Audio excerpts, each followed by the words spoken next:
Santirbazar rail স্টেশনে এক auto চালকের উপর বর্বরোচিত হামলার প্রতিবাদে এবং দোষীকে গ্রেফতারের দাবিতে বুধবার শান্তিরবাজার থানার দ্বারস্থ হলেন দক্ষিণ ত্রিপুরা অটো মজদুর সংঘের সদস্যরা। অভিযোগ অনুযায়ী মঙ্গলবার সন্ধ্যায় স্থানীয় লুলু ত্রিপুরা নামে এক যুবক স্টেশন সংলগ্ন এলাকায় যাতায়াতকারী অটো চালকদের সঙ্গে অসভ্য আচরণ শুরু করে এবং এক পর্যায়ে চালকদের উপর শারীরিক আক্রমণ চালায়।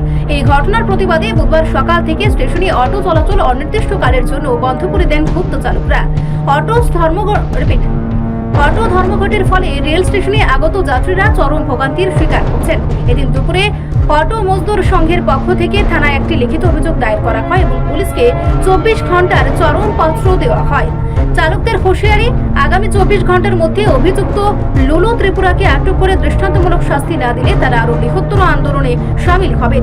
বর্তমানে স্টেশনে যান চলাচল স্তব্ধ থাকায় এলাকায় উত্তেজনা বিরাজ করছে। এখন দেখার বিষয় অটো চালকদের এই দাবির পরিপ্রেক্ষিতে শান্তিরবাজার থানার পুলিশ কী ধরনের আইনি পদক্ষেপ গ্রহণ করে। গতকাল আনুমানিক 5টা নাগাদ আমাদের যে রেল স্টেশনের যে ড্রাইভারগুলো সেখানে গাড়ি চালায়, সেখানে কিছু দুষ্কৃতিকারী আমাদের ড্রাইভারদের উপর আক্রমণ করে এবং লাঠি সোঁটা নিয়ে মদমত্ত অবস্থায় ওদের উপর আক্রমণ করে এবং সেখানে না যাওয়ার জন্য বরাবরই নিষেধ করছে। কিন্তু আমরা যদি সেখানে না যাই, সেখানে যে প্যাসেঞ্জারগুলা বিভিন্ন জায়গায় আসে, ওদেরকে পরিষেবাটা কে দেবে?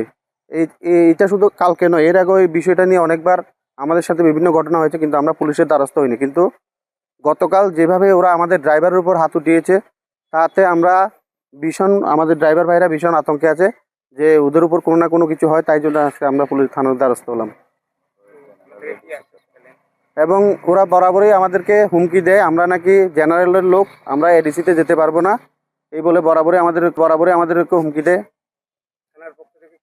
থানার পক্ষ থেকে আমরা থানায় এন্ট্রি করেছি এবং আমাদের এসআই স্যার, সেকেন্ড অফিসার, উনি আমাদেরকে আশ্বস্ত করেছেন যে ইমিডিয়েটলি ওদেরকে অ্যারেস্ট করা হবে এবং আমরা 24 ঘন্টার জন্য থানার ভিতরে আমরা একটা টাইম দিয়েছি, না হয়তো আমরা সাংগঠনিকভাবে আমরা অন্য পদক্ষেপ নিতে বাধ্য হব। রিপোর্ট সংবাদ প্রতীক্ষা।